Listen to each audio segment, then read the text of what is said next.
Bismillahirrahmanirrahim. Assalamualaikum warahmatullahi wabarakatuh. Perkenalkan, nama saya Runi Ramadina, NIM 120160119, Prodi Akuntansi Syariah kelas 3C, mata kuliah Islamic Marketing dan Manajemen, dosen Adi Mursalin SEMM. Baiklah, di sini saya akan menjawab hasil pertemuan ke-11, yaitu mengenai perilaku konsumen yang kedua. Pertanyaan yang pertama, bagaimana faktor psikologis mempengaruhi perilaku konsumen dalam membeli suatu produk? Yang pertama, motivasi, kedua, persepsi, yang ketiga, keyakinan dan sikap. Pertanyaan yang kedua, apa yang dimaksud dengan faktor sosial? Menurut Bloom dalam Strisno, faktor sosial adalah faktor yang meliputi hubungan kekeluargaan, pandangan, pekerja, kebebasan berpolitik, dan hubungan kemasyarakatan. Pertanyaan nomor 3, bagaimana faktor sosial mempengaruhi perilaku konsumen dalam membeli suatu produk? Faktor sosial mempengaruhi perilaku konsumen dengan 3 faktor, yaitu yang pertama, kelompok referensi. Kelompok referensi memiliki potensi untuk pembentukan sikap atau perilaku individu. Yang kedua, keluarga. Perilaku pembeli sangat dipengaruhi oleh anggota keluarga. Jadi, vendor berusaha mencari peran suami, istri, dan anak. Jika keputusan untuk membeli produk tentu dipengaruhi oleh istri, maka penjual akan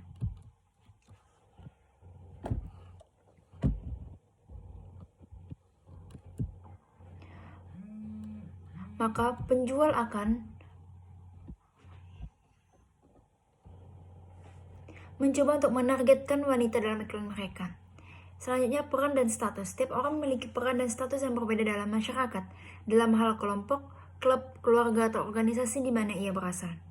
Pertanyaan yang keempat, apa yang dimaksud dengan sikap? Sikap menunjukkan penilaian, perasaan, serta tindakan terhadap suatu objek. Sikap yang berbeda-beda terjadi karena adanya pemahaman, pengalaman, dan pertimbangan yang sudah dialami seseorang dalam suatu objek. Maka dari itu hasil sikap terhadap suatu objek ada yang positif dan ada yang negatif. Ada yang menerima dan ada yang tidak menerima. Nomor 5, bagaimana sikap konsumen mempengaruhi perilaku konsumen dalam membeli suatu produk? Sikap konsumen dalam mempengaruhi perilaku konsumen dalam membeli suatu produk dengan beberapa faktor, yaitu faktor kebudayaan. Kebudayaan merupakan penentu keinginan dan perilaku yang paling mendasar untuk mendapatkan nilai, persepsi, preferensi, dan perilaku dari lembaga penting lainnya. Dalam faktor kebudayaan, pemasar harus mengetahui peran apa saja yang dimainkan oleh budaya, subbudaya, dan kelas sosial. Yang kedua, faktor sosial. Kelas sosial merupakan pembagian masyarakat yang relatif homogen dan permanen yang tersusun secara hierarkis dan yang anggotanya menilai nilai minat dan perilaku yang serupa. Dalam faktor sosial juga memiliki faktor-faktor yang mempengaruhi tingkah laku konsumen, yaitu kelompok, keluarga, peran, dan status. Yang ketiga, faktor pribadi. Didefinisikan sebagai karakteristik psikologi seseorang yang berbeda dengan orang lain yang menyebabkan tanggapan yang relatif konsisten dan bertahan lama terhadap lingkungan.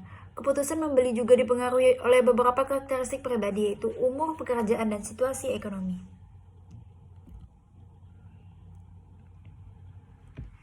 Pertanyaan ke-6, apa yang dimaksud dengan persepsi? Persepsi adalah pengalaman tentang objek, peristiwa, atau hubungan-hubungan yang diperoleh dengan menyimpulkan informasi dan menafsirkan pesan. Persepsi adalah proses pemahaman atau pemberian makna atas suatu informasi terhadap stimulus. Pertanyaan yang ke-7, bagaimana persepsi mempengaruhi perilaku konsumen dalam membeli suatu produk? Pertama, sensing. Kerap dicicirkan dengan kemauan indera fisik pelanggan akan tetap menggunakan tahap ini untuk mengumpulkan pengetahuan tentang produk perusahaan. Yang kedua, organizing. Pada tahap ini, pelanggan akan memproses seluruh informasi yang telah mereka peroleh dan menafsirkan nilainya berdasarkan konteks, kebutuhan pribadi, serta faktor lainnya yang sangat subjektif.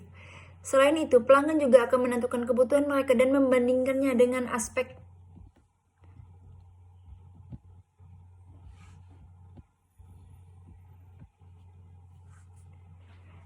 Yang ketiga, reaksi.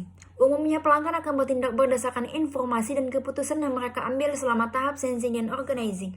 Akan tetapi, faktor internal dan eksternal seperti kebutuhan pribadi dan ulasan online juga bisa mempengaruhi tindakan akhir mereka. Pertanyaan yang ke-8, informasi apa saja yang bisa diperoleh dari perilaku konsumen? Yang pertama, keinginan konsumen untuk membeli, analisis campaign, analisis sentimen, segmentasi pasar, targeting dan positioning. Pertanyaan yang ke-10, jelaskan dasar-dasar dalam melakukan segmentasi. Ada 2 dasar dalam melakukan segmentasi, yaitu pasar konsumen dan pasar industri. Dasar-dasar segmentasi pasar pada pasar konsumen itu variabel geografi,